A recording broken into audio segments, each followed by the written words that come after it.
Well, hey, everybody, welcome back to another episode of Just Listen to Yourself Plus.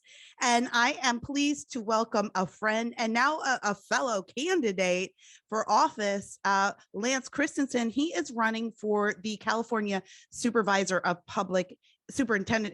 of public instruction. And Lance is a great guy. He's been on the side of life and liberty for as long as I've known him. I met him when we were fighting the AB5 battle and the sex ed battle in Sacramento. And now he is running to become a part of the change and the revolution that we're seeing. Lance, welcome to the show. Thanks, Carrie. You're awesome. Ever since the first rando email I got from you saying, hey, what do you know, AB5, we got to fix this thing. I was intrigued. And since then, we've been good friends. It's awesome. Yes. Thank you so much. It's a privilege. And I am really, I was just so moved to see that you were running for this position. Now, before we kind of get into your reasons for running and what that journey was for you, tell us what does the Superintendent of Public Instruction do in California? I don't think a lot of people know this position exists. I would say that 99 people out of 100 couldn't tell you that the position one exists, and that it's a coin flip between that last person if they can tell you who it actually is right now. Yeah, I don't know who it is. Well, his name's Tony Thurmond, and the Superintendent of Public Instruction for a long time was an appointed position. And so years ago, I think the legislature felt like they wanted to have maybe another place to send people who were termed out and create another elected office. Good Lord. Like a lot of other things, right? And so, and I don't know, maybe that's not the complete reason it happened decades ago, but they made it an elected position. So it's actually constitutional, elected position. I mean, it's one of the 8 constitutional officers like governor, lieutenant governor, attorney general, secretary of state, those guys. But it's the only nonpartisan office in the constitutional offices. So in other words, I'm a Republican, a registered Republican, get that on the table, a conservative, libertarian. I've worked for Reason Foundation and California Policy Center. So all those bona fides out there, but I'm also going in this as a nonpartisan, meaning that they won't put whether you're Republican, Democrat, Green, Independent, or anything else on there, just as no party preference. And so, or nonpartisan actually. So the Superintendent of Public Instruction is the chief education officer in California. Out of the 6.6 million kids, he or she, we've had women in the past, dictates the policy direction for education in the state. That's curriculum, that's large oversight over school districts, charter schools. They also receive all the private school affidavits. So if you run a private school or a homeschool through a PSA, they receive it. Now, there's a discussion about whether they're over it or not, but they receive that information. And so that's part of the repository there. They direct and are the head officer ex officio of the Board of Education. And they also sit on the commission of the credentialing for teachers. And so interesting. Everything. Like when people think about these offices, they think, oh, it's just the public schools. Yeah. No, it's every kid pretty much ages 6 to 18 or in K through 12 education or pre-K.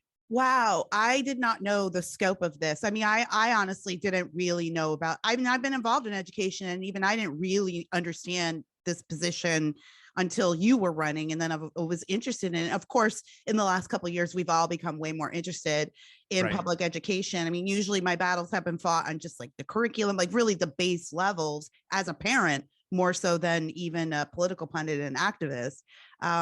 But that is actually stunning. For just to be clear for my listeners who aren't in the state of California, they may have heard you mention that private school affidavit and that homeschool affidavit. So we technically don't have the right to homeschool here in California, but you can do so under our private school laws. You just declare yourself your private school, and then you can homeschool. And that's a paper that you send into the state. Usually it's not a big deal. Yeah. You send in the paper and they just know that you're not on the public rolls anymore.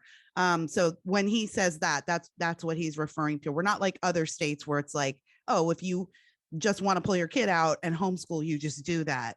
And so far the system works well for those people. And it works fine. Yeah, it works fine. I actually don't really have any complaints about it. Unless somebody decides to pull some triggers, which we do hear stuff like that rolling around in Sacramento from time to time. But this office is I mean, that's astounding that it covers so many kids. And as you know, I'm running for school board here in my area, in my district in Southern Orange County. And it has been, Lance, like eye-opening to see the layers of bureaucracy Yeah. that are above the school board. I can't even keep up with it. It's absolutely insane.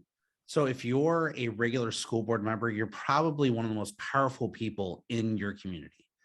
And a lot of school board members don't realize this, or they don't take it to heart. It's kind of like, oh, I'm just kind of in charge of the schools. No, think about it.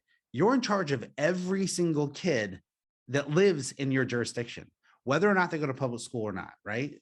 Now, there's different flexibilities. Parents have ultimate responsibility, which is my platform. My platform is simply add parents back into the education equation.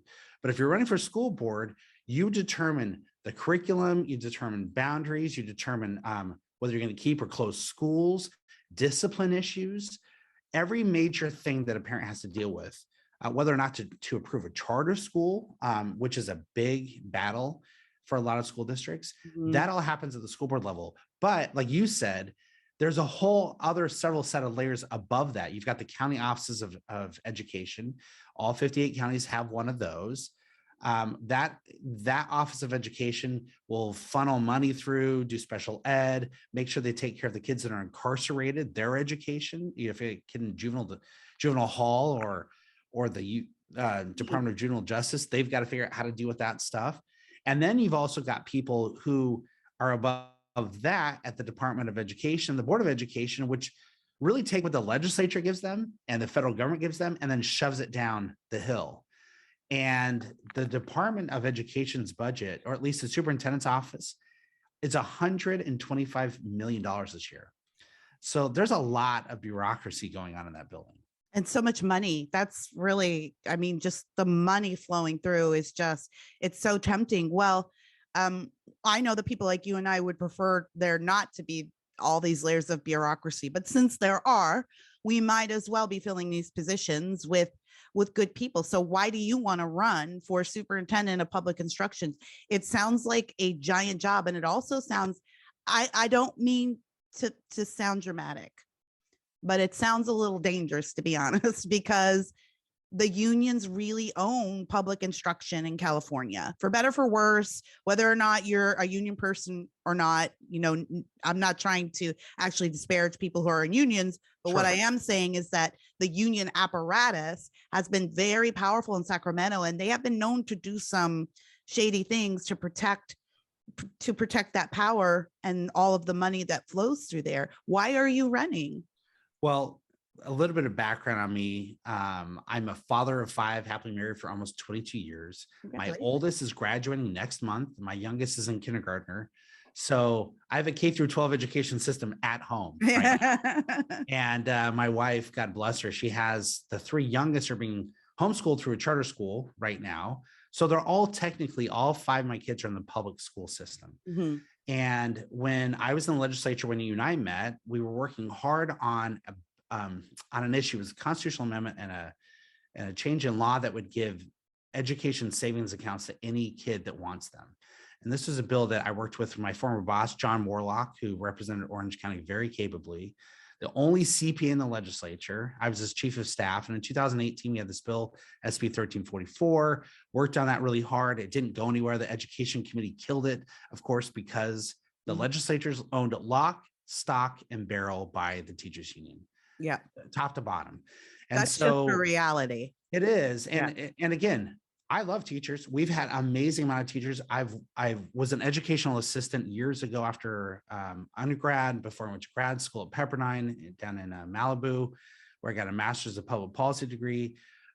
But I understand too that there are the union exists to protect teachers. Good teachers don't need a lot of protection. So what does that leave you with? The dregs. And we can always talk about, that's something we can talk about later. But as we were doing this bill, the same time, he was also the vice chair of the subcommittee on education spending in the budget. So every penny that came through our office. And it was amazing to see the billions and billions of dollars just squandered, just wasted away, the mandates that were thrust upon these school districts. And so when he was effectively pushing against the unions, They spent $7.5 million to kick him out of office. So Wow. imagine that. To have $1 million dropped in your head is a lot of money. There were some days people would walk into our campaign office in Orange County and they would drop stacks of mail they got just that week, not over the whole course of the campaign, that week. So when you have $7.5 million, you can do a lot of really mean and nasty and untruthful things. And we lost by a few thousand votes. And so because of that, I lost my job, obviously. I'm not unionized in the Capitol, right? Staff there aren't unionized. You come and go as elections happen. So I went to the California Policy Center. And as I got there, it's based out of Orange County. We started doing the school choice initiative, which was a repeat of what I had already done in 2018. And so I spent the next year drafting that school choice initiative. Unfortunately, it didn't pass or didn't get on the ballot. I was disappointing, but in that time, I realized one thing. The person who would implement this initiative would be none other than the superintendent of public instruction. And if you have somebody in there that does not care about kids, does not care about parental rights, does not care about giving people the options to choose their educational future, you could pass all the greatest initiatives in the world and it wouldn't matter. And so I looked around and I called tons of people and nobody was willing to step up and run. And so I jumped in the race, find out that there's two other people, conservatives, good people, not to disparage them. They just don't have the qualifications or the breadth or the span I do. But I think they're decent human beings. I have nothing but love for them and wish them the best. Yes. In the end, I think I'm the best candidate. So I want to win, so I'm out doing that right now. Yeah. Do you think that because I know I get asked a lot, I've been a school choice activist for a long time. So there are a lot of people who would say, well, does that person belong on a public school board? Which of course I would respond to, yes, the school board doesn't really have anything to do with choice, but do you think that is a problem for you? Or do you think that that's a contradiction that, really when we're talking about education in the state, we are talking about public education for the most part. It's what people think about when they think about education in the state. Do you think that it's contradictory for you to be such a passionate advocate for school choice, and yet you want to be the person who is in charge of all public instruction? So I actually challenge the premise when people say that to me all the time. I say the fact that somebody wants to run, again, Article 9, Section 1 of the state constitution. If you haven't read it as a parent, you should. It's not very long. It outlines the fact that we should have a free and open common school system. And it doesn't really prescribe what that looks like. Because up until that point in time, there were schools in California, but you had to pay tuition and there were other costs associated. And they thought, if we really want to develop a civic citizen, we have to allow that to be free. But they didn't go out and say other schools can't exist.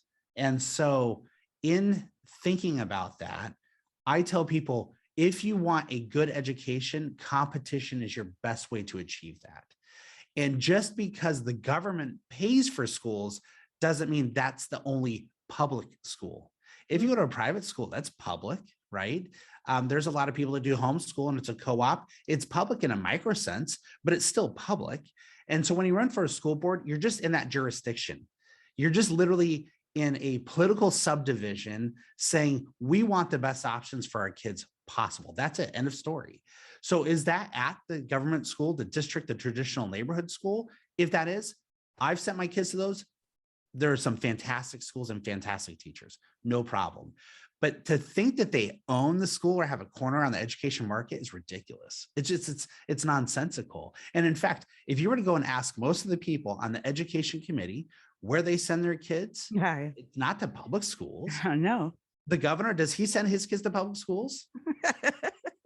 No, they don't. I mean, the thought is laughable. Of course it is. And so for me to get really worried about what people think because I'm a school choice advocate, well, I would hope that every person on that board is a school choice advocate, because that is the only way that you get real good, strong competition. If you basically say to these kids, listen, the warehouse down the street needs workers, we're going to force you to go there and you're going to make whatever, tic-tac thing you need to make.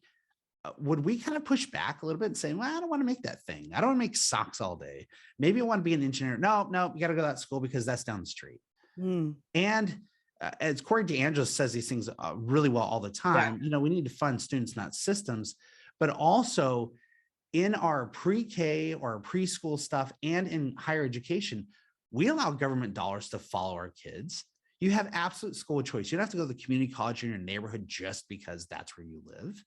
You can go to anywhere you want. Why is that any different K through 12? One reason, the CTA. That's it. Yeah. Well, and Corey's been a guest on this show before, and I'm sure he'll be on again. And yeah, he always says it so well. We just seem to have this, we seem to have blinders on when it comes to just that K through 12.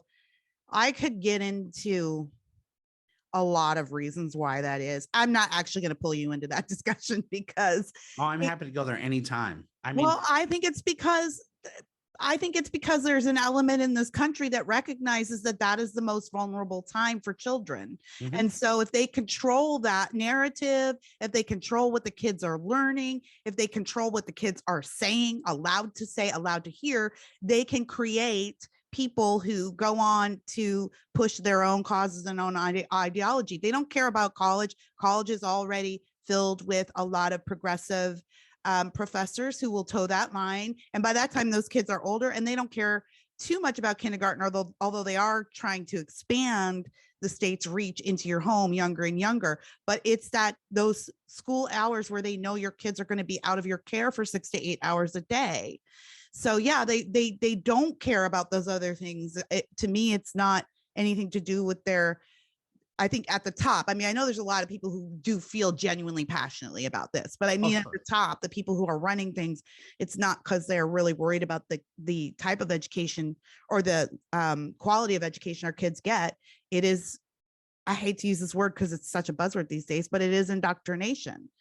And our kids are vulnerable in those years. And I've never realized until these last few months, as I've been working on my own race here, how much influence your school authorities have over your children. So let me hit a couple of those points because I think you nailed a ton of really good stuff and it would take a whole other podcast to unpack it.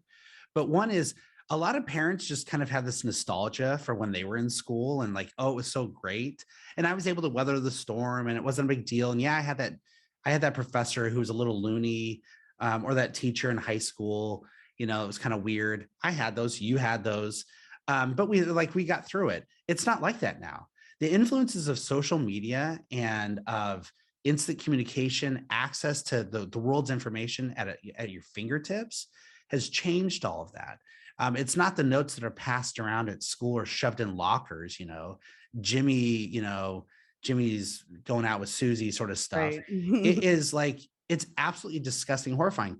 I'm not going to go into it, but I'll just say with one of my children, we had an experience at a school where the bullying got so bad that there was no other option for us. And when it becomes kind of a life or death situation, then you take it very seriously, especially with your own child. Second, all 5 of my kids are completely different human beings. Completely. You know this as a parent. Yeah. My youngest has her proclivities. My middle children do different things. I have kids with some different needs. I have kids that are exceptionally bright in different areas and capable and talented. They all need a specialized education. Right now with my wife, she can provide that through the homeschool charter school option that we have. And it's narrow. She's provided some amount of money to get the right curriculum and do extra little things. But I'll tell you, I've watched over the last 2 years as she has had the chance to teach these kids in one-on-one. Class is done in about 2 or 3 hours every day, and they can do other stuff. But what are we doing? We're sending our kids to a cattle call almost 8 or 9 hours a day. For what? Honestly, for what?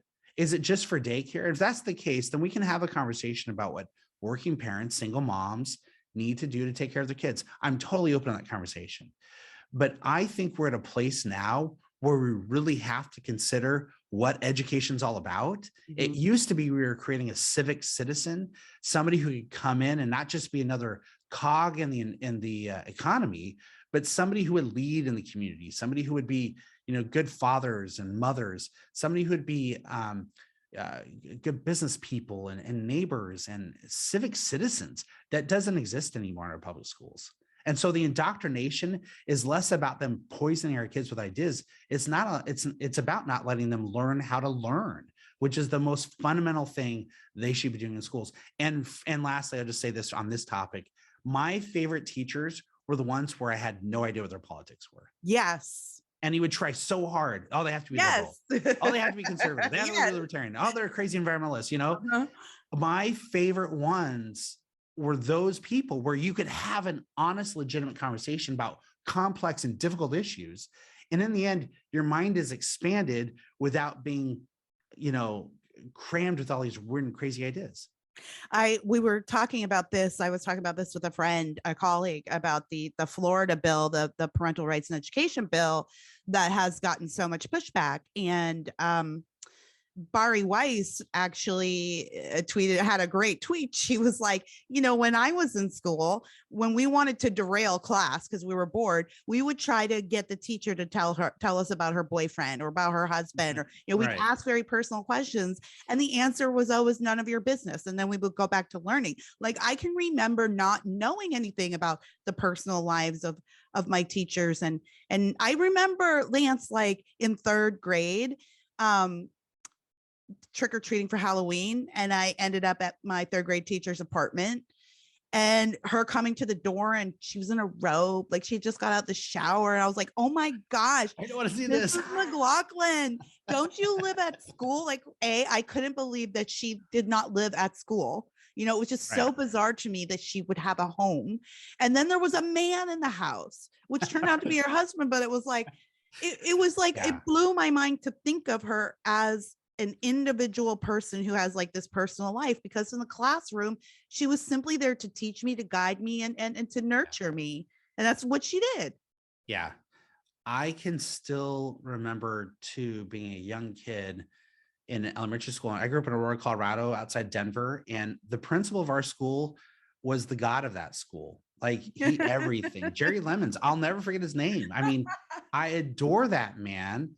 And life was good. If you had a problem, you went to the principal and he took care of it. The teachers were accommodating. Yeah. I had one teacher I didn't love very much, and something happened. A teacher moved or whatever. I had to get switched and whatever, but they were accommodating.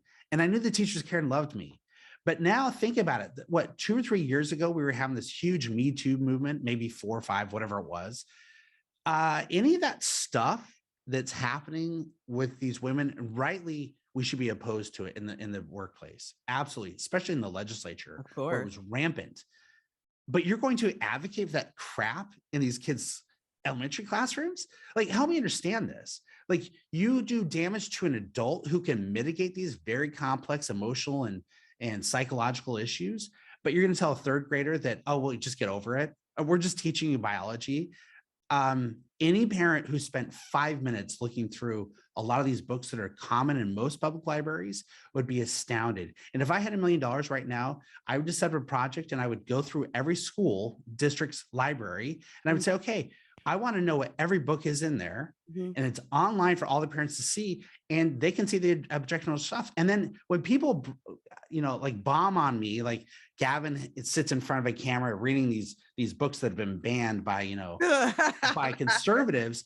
You're like, give me a break. Like, I read Huck Finn when I was in high school. Yeah. That was probably the most seriously considered book of my entire life. Our teacher made us take a note about every single item in that book. I still have the notebook. Like, I spent time devouring this. You learn these complex issues, on race and hierarchy and culture and economics, the new frontier. And you're going to tell me, because I don't want a kid reading some book about, we don't need to say the words, about bad stuff, that I'm a terrible person. There's only so much capacity. And it's garbage in, garbage out. And if you can't say, as a principal, as a librarian, as a teacher, you know what, let's just teach the basics. Let's focus on that stuff. Then the other stuff does not matter at all. Human civilization has figured out for thousands of years how to sexually reproduce. Thank you. And make it just fine without all these books. Amen, Lance. Amen to that. I actually have a friend who is a grandmother now, and she does that. She goes to public school and she looks in the library, and she doesn't even tell the people take it out. She just will then present an alternative book. Like, well, here's a book about a mom and a dad family, or, so that's a great idea. If there's parents out there, you have some extra time, pop by your kid's school library and just check out what's on the shelves. You're Well, actually allowed to be in there. Yeah, my mother-in-law retired as a librarian, and she was just astounded. And so she finally read Abigail Schreier's recent book. Yeah. She can't quit talking about that book. Mm-hmm. And what's amazing about it is I don't think it's in any high school libraries. Why isn't it? Are we banning that book? Mm-hmm. If I were Abigail, I would get a free copy to every high school in California. 10,000 copies or 1,000, whatever it is. I would send a copy to every high school and say, hey, let's see if you'll put this in there. Hey, Gavin, you're willing to read this book? I'm happy to share with you. I'll send you a free copy. Right. You can read it while you're at dinner, while you're at the French Laundry. That picture was just so funny. Or in Mexico with Russian oligarchs, wherever. Right. Or in Cabo while we're in a state of emergency here. Or one of your 3 houses in Northern California that we're not sure where you live or if you paid your taxes or if you actually did it legally. But never mind. The common people must keep the rules, must obey. We are critical here. Everybody, please get to the polls in November. Make these people pay. Yeah, I mean, it is incredible what, like, we can't, they'll tell us, like, I can remember when Common Core came along, which I found infuriating. So sounds like our kids are close in age. My eldest, I only have 2 kids. My eldest is 20, just turned 20. Only have 2 kids. I only have 2 kids. Well, I honestly wish I had. It's hard work. Kids are hard work. They are. I wish I could have gotten my younger self to just stretch a little bit more. I've read your stuff, Kira. Yeah. Like, amen. Yeah. Seriously, I send that around to friends. It's good stuff. Yeah. I feel a burden to tell women, to be honest with women. I do, about what you're going to feel like when you're older. And I just think people don't give that advice to women enough. No, it's terrible. But no. That's an effect of the whole last 50, 60 years. And we're actually watching this play out in real time, like this week, right? So we're going to see a whole bunch of weeping, wailing, and gnashing of teeth for people that have literally, like, they've wasted their lives away.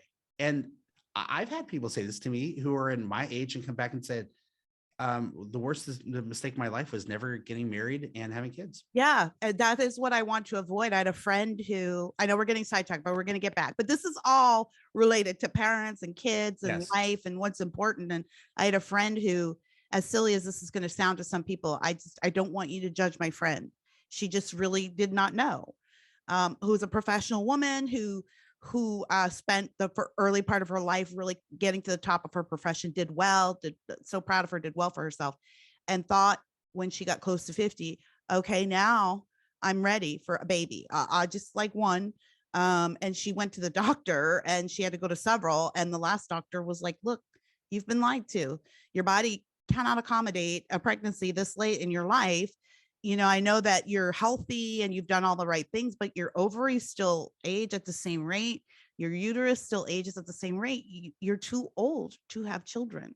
And she was devastated. And I remember she did this whole long Facebook rant where she was like, I not a single doctor my whole life. I've been going to OB-GYNs my whole life as a woman. You start when you're a young woman and you have an annual visit with a gynecologist. And she's like, no one ever said, hey, maybe you might want to think about whether or not you want to be a mother, because here's how your opportunities dwindle to do that naturally as you get older. A lot of women don't know that you're in geriatric pregnancy territory after 32.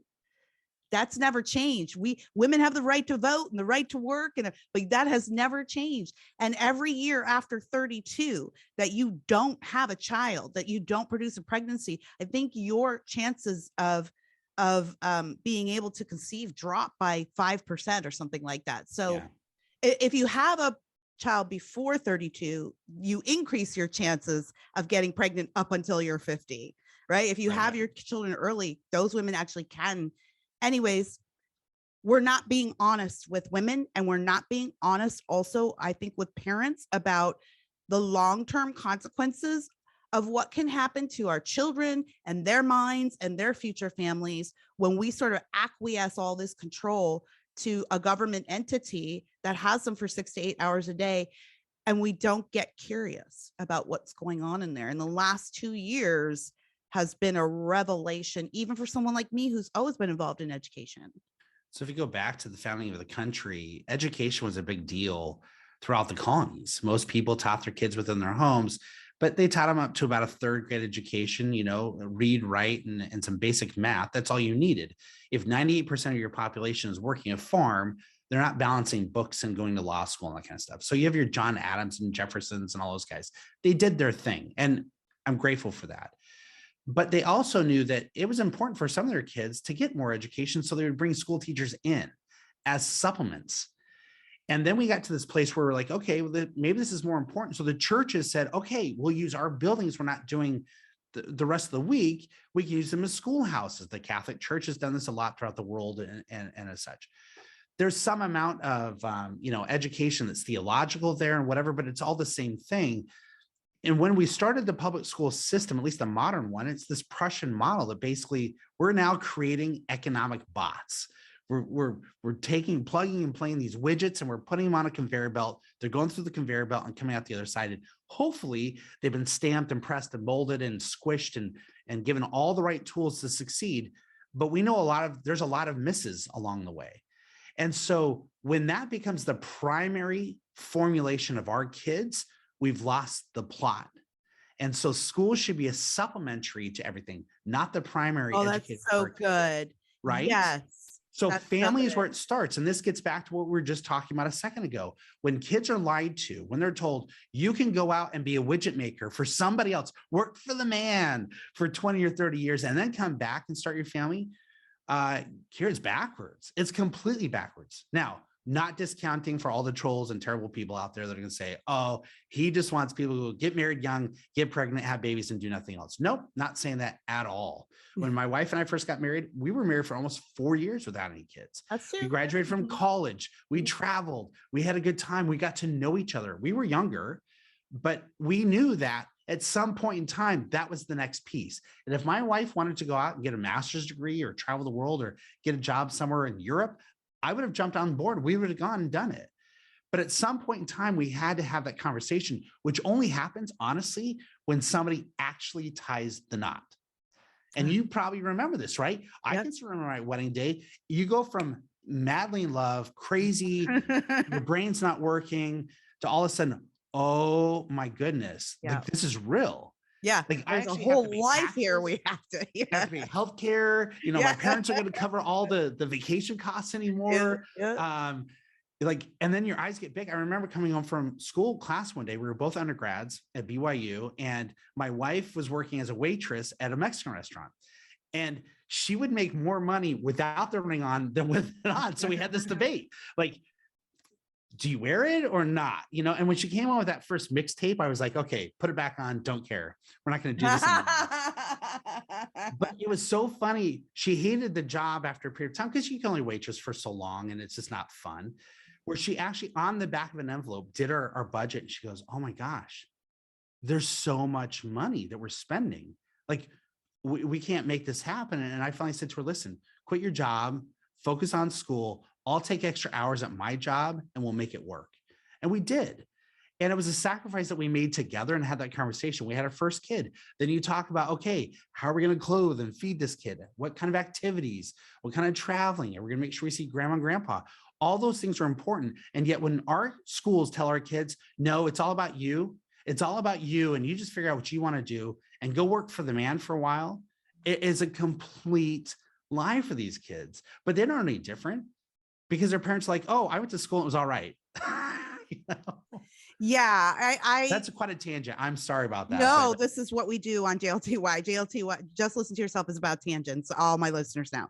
I'm famous for it, but I wrote you probably saw, I wrote an article the other day of mom stay at home with your babies, and obviously got a lot of pushback for it. But again, it was another one of those things. Like I get a lot from young women who will say, well, there's so many things I want to do. We want to travel. We want to have fun. Like I want to live this whole life before I have kids. And I think this is maybe another problem that we have. Like being a mother used to be one of those things that you could be as a girl. You know, we would raise our girls to be like, yeah, you can be a mom too someday. And here, but now we don't even mention it. Motherhood is not even mentioned in schools anymore, except for how to avoid it. You know, we make family seem like a burden in our current iteration of public school a lot of the time, so much so that we're asking that the public schools come in between parents and students, because they think that so many parents believe that their kids are burdens. I can remember my son, you know, now that my kids are older, I do a lot more, you know, my career's taking off more, and I, you know, I certainly have more flexibility, and I'm the type of person that I like to try everything. So like I've been a filmmaker. I tried stand-up comedy for a minute there just to see what it was like.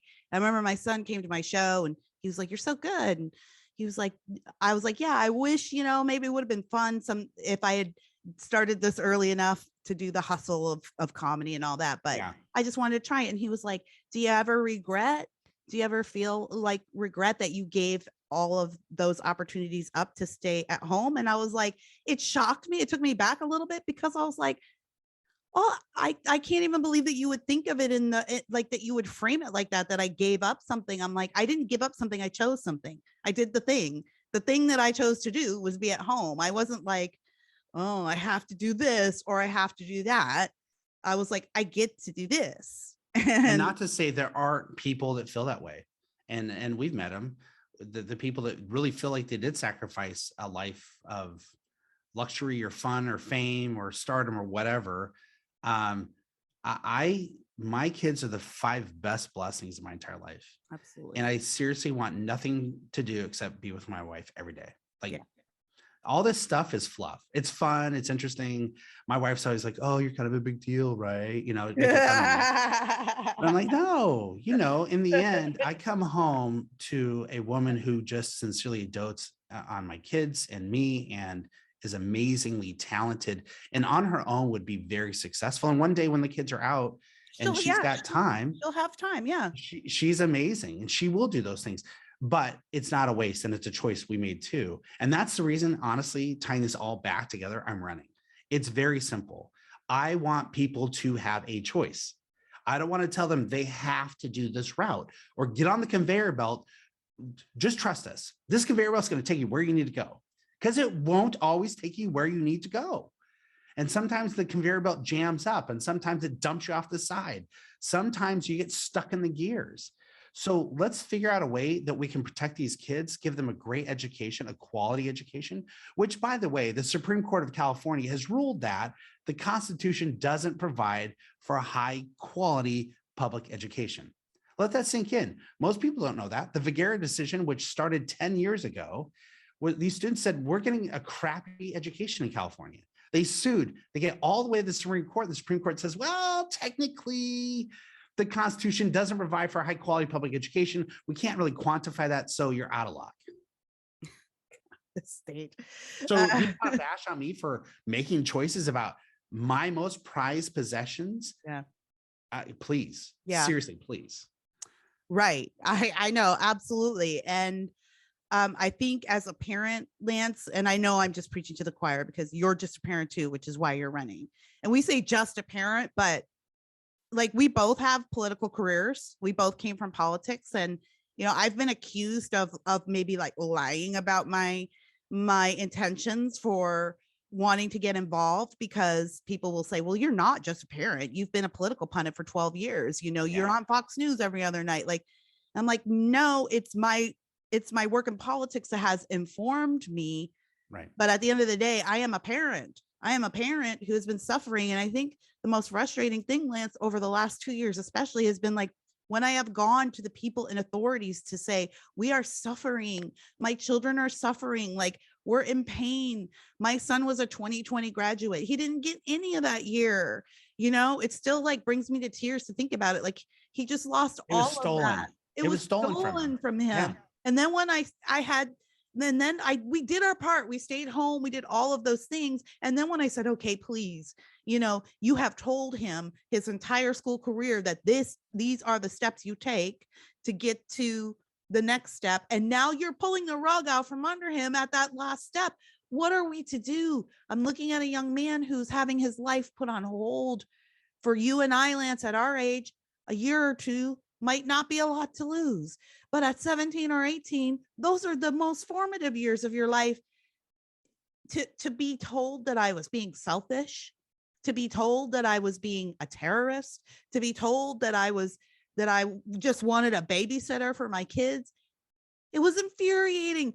It's still infuriating to me, and the reins are starting to come up, but it's still infuriating. And I cannot abide by, and this is why I choose to stand up for parents. I cannot abide by people who look at us and tell us we don't know what our own children are going through. Yeah. Well, and time's short. We got to cut it here soon. But I looked at what happened in San Francisco, and those are not crazy right-wing loons that recalled 3 of their 7 members of the school board. Good point. They're not. They are parents. And actually, most of them aren't parents. And San Francisco is the largest city in the United States that has the lowest population of kids in the city. San Francisco is. I think I've ever read that. Yeah. So again, like we had people that stepped back and said, okay, not drinking any more of the Kool-Aid. Like we're done. And we're going to get these kids back in school and do the right thing, while the school board went completely lunatic. I see that happening with parents, and I get a lot of progressives that will say to me, well, you're a conservative Republican, you surely have no clear idea what you're talking about. Well, I worked at an inner city school in Denver. I'll tell you, when 50% of that school didn't speak English as a first language and 20% didn't speak English at all, and I spent months with Cambodian kids off the boat, literally off the boat, to teach them their alphabet, numbers, and colors, I have a sympathy for these people and what they go through, and I want them to succeed. And in the state of California, we provide an opportunity for every kid to succeed. But to simply just shove them into this warehouse on the conveyor belt and expect that it's all going to work out is not how it goes. And so if you're a progressive, I want you in my camp. If you're a liberal, I want you in my camp. If you're a crazy commie, I want you in my camp. Why? Because I'm going to give you the opportunity to make the best decision about your kid better than any bureaucrat can. Right, and not you. No, right. You're not running to be the decision maker for them. That should exactly. Them. I'm running to give power back. That's right. Power back. Right. And if people go to my blog on Medium, I have one piece on there where I talk about one of the first things I'll do is I'll have a chief parent advocate as my deputy. This will be the guy to say, okay, all of these systems, how does this impact parents? Then I'll do a kids first audit of the whole education department and budget. I'll say, is this focused on the kids? If it's not, we're scrapping it. Then I'll go and I'll say to all the superintendents and school board members, which is thousands of them in the state, probably 7,000 or 8,000 people. I'll say, meet me up in Sacramento. We'll go to the Golden One Center and we'll rent out the stadium. We're going to have a town hall. And here's the deal. We're going to talk about my constitutional authority as the state superintendent of public instruction. And we're going to talk about your constitutional authority as school board members. And we're going to decide which authority I can shove back to you so you can quit complaining about all the problems that come from Sacramento, and you can take responsibility for all the stuff that you were responsible for. And then I can step back and just make sure the money flows where it's supposed to flow, and then walk away and leave you alone. That sounds lovely. I like that. This is why I'm going to vote for you, Lance. I'm going to let you go. I want you to tell everybody what are some of your needs, where can they go support you, and when is your election? Yeah, lancechristensen.com is my website, and you'll spell it, I'm sure. Yeah, we'll have it in the notes. And then social media, Lance for CA Soup, Instagram, Facebook, Twitter, all those places. But also, I have this Medium blog where I'm trying to blog every other day or so and just get issues up and on there. I do reels on a regular basis. I need money. Money is the mother milk of politics, and I can't make it happen and get the message out far and wide. So please donate. If it's $100, if it's $500, I can receive up to $8,100 per person per election. I would sure love to see a few people max out in my campaign, because here's the deal. On June 7th, it's the primary. And like I said at the beginning, because it's nonpartisan, if I get 50% plus one vote, the election is over. The unions haven't spent a penny yet that I'm aware of in this election because they're trying to keep their head low. They know they've blown it this year. Yeah. So if I have parents, if I have all the parents, if I have all the concerned people in the state come out and vote for me, say, whatever Tony's doing, ranked 50th in literacy in the country. Like, come on, please. That's terrible. There's no excuse for that. If I have all the parents and concerned citizens come, donate, support, endorse, and volunteer for my campaign and vote for me on June 7th, then I will win the greatest coup in the entire United States up till June. It will be the election that everybody will be talking about.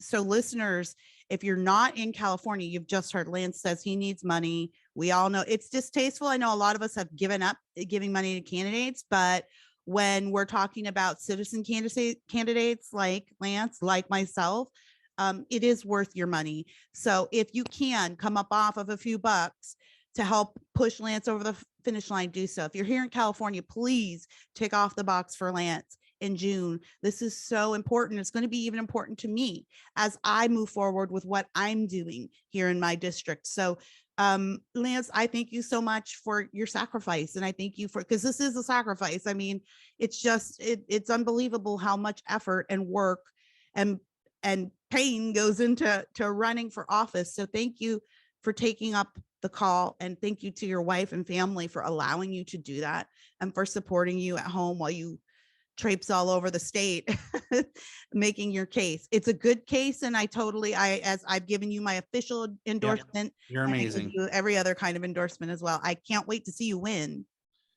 Well, let's make this happen. As goes California, goes the rest of the nation. And I tell people, I feel like I've stepped out of a big fish onto the shore of a really terrible place.